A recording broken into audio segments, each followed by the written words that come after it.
This is one of the ways the shaitan deceives us. Sometimes it can be a disadvantage in this world to be a believer, to be a Muslim. You have to sacrifice. Maybe financially you have to sacrifice. Maybe physically you have to sacrifice. Maybe your time you have to sacrifice. Right? I'll give you an example. Let's say you are working, let's say you're a doctor, you're working in the NHS. Let's just give an example. Muslim is a doctor working in the NHS.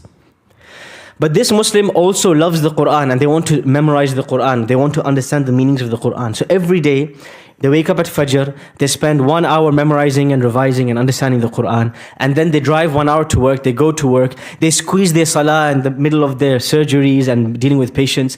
After they come home from work, 1 hour they spend with the Quran. Now they're colleagues at work. Those 2-3 hours that this person spent with the Quran, your colleagues are spending it learning and developing and maybe reading books and developing professionally.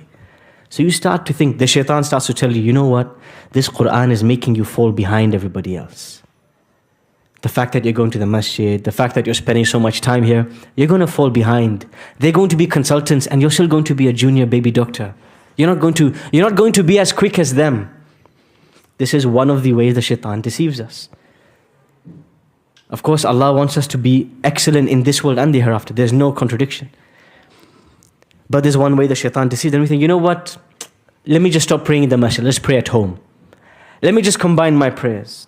Let me just leave this Quran thing until later, in 10 years later when I'm more settled. This I'm more settled never happens. You never settle. We're always moving. And so what happens?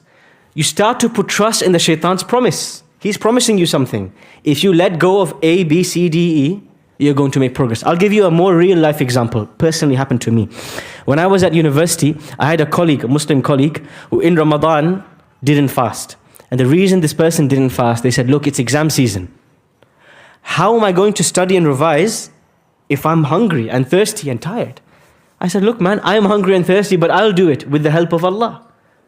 Ni'mal Mawla wa ni'mal Nasir. I have confidence Allah will not leave us if we sacrifice for His sake. What happened? So you're eating, you're drinking coffee, tea, hot chocolate, you're staying up at night to study. The shaitan deceives you to think that these are the things which will make you pass your exams. Really? A bagel in the morning and coffee in the afternoon, that's going to make you pass your exams? Is not Allah the one who's going to give you success? This is where you have to trust. And so you say, you know what, the shaitan's point is a fair point. So you give in to the shaitan and his promises and his deception, and what happens on results day? You fail 6 subjects. That very person who didn't fast in Ramadan, in order to do well in the exams, they failed 6 out of 10 subjects. Now that may not be the case for everyone. Other people may not fast and that may make them pass. But they failed in the sight of Allah. They give in to the shaitan. اتَّخَذُوا الشَّيَاطِينَ أَوْلِيَاءَ مِن دُونِ اللَّهِ. They put more trust in the shaitan's deception than in the promise of Allah. What does Allah promise us?